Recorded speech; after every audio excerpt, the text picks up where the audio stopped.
15 ദിവസത്തെ ഒളിവ് ജീവിതത്തിനു ശേഷം Palakkad MLA. Rahul Mamkootathil പുറത്തെത്തിയിരിക്കുകയാണ്. Palakkad Kunnathurmedu ബൂത്തിലെത്തി vote രേഖപ്പെടുത്തിയ രാഹുൽ മാങ്കൂട്ടത്തിൽ ഇനി അങ്ങോട്ട് പാലക്കാട് തന്നെ തുടരുമെന്നും അതിൽ തർക്കമില്ലെന്നും പറഞ്ഞു. വൻ സ്വീകരണമാണ് രാഹുലിന് പാലക്കാടിലെ കോൺഗ്രസ് പ്രവർത്തകർ നൽകിയത്. രാഹുലിനെതിരായ 2 കേസിലും അറസ്റ്റ് തടഞ്ഞതോടെ ഒളിവിലുള്ള രാഹുൽ പുറത്തേക്ക് വരുമെന്ന അഭ്യൂഹങ്ങൾ ശക്തമായിരുന്നു. എന്നാൽ രാഹുലിന്റെ വരവ് ഏവരെയും ഞെട്ടിച്ചുവെന്നതാണ് വാസ്തവം. 15 ദിവസത്തിന് ശേഷമാണ് രാഹുൽ ഒളിവിൽ നിന്ന് പുറത്തെത്തുന്നത്. തിരക്കില്ലാത്ത സമയത്താണ് രാഹുൽ വോട്ട് ചെയ്യാനെത്തിയത്. എല്ലാം കോടതിക്ക് മുന്നിലുണ്ട്, കോടതി തീരുമാനിക്കുമെന്നും രാഹുൽ മാധ്യമങ്ങളോട് പ്രതികരിച്ചു. രാഹുൽ മാങ്കൂട്ടത്തിനെതിരായ 2ാം ബലാത്സംഗ കേസിൽ പ്രഥമ ദൃഷ്ട്യാ തെളിവില്ലെന്നാണ് കോടതി കഴിഞ്ഞ ദിവസം വ്യക്തമാക്കിയിരിക്കുന്നത്. പരാതിക്ക് പിന്നിൽ സമ്മർദ്ദമുണ്ടെന്ന വാദം തള്ളിക്കളയാനാകില്ലെന്നും രാഹുലിന് മുൻകൂർ ജാമ്യം നൽകവെ കോടതി വ്യക്തമാക്കിയിരുന്നു.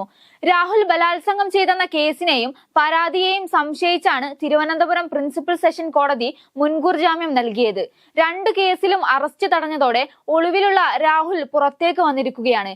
എന്നാൽ ഈ മുൻകൂർ ജാമ്യത്തിന് സർക്കാർ അപ്പീൽ നൽകിക്കൊണ്ട് രംഗത്തെത്തി.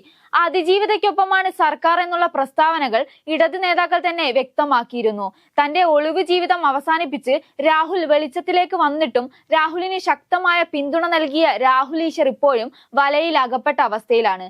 രാഹുലിനെതിരെ മുൻപും ആരോപണങ്ങൾ ഉയർന്നു വന്നപ്പോൾ അതിനെ പ്രതിരോധിച്ച് ഓടിയെത്തിയിരുന്നു രാഹുൽ ഈശ്വർ. കസ്റ്റഡി കാലാവധി തീർന്നതിനെ തുടർന്ന് രാഹുൽ ഈശ്വർ വീണ്ടും റിമാൻഡിലായിരിക്കുകയാണ്.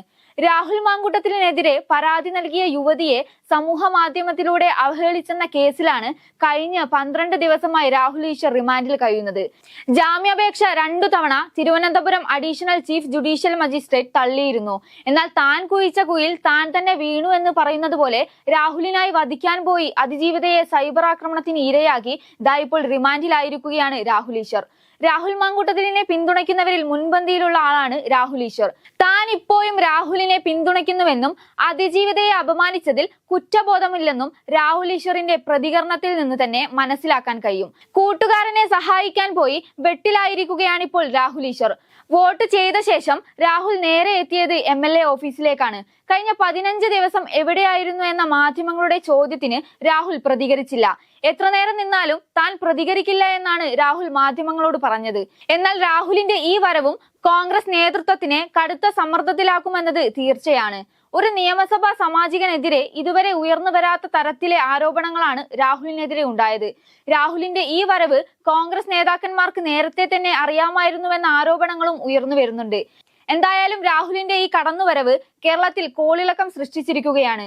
ഇനി എന്താകും രാഹുലിന്റെ നീക്കമെന്നാണ് കേരള സമൂഹം ഉറ്റുനോക്കുന്നത്.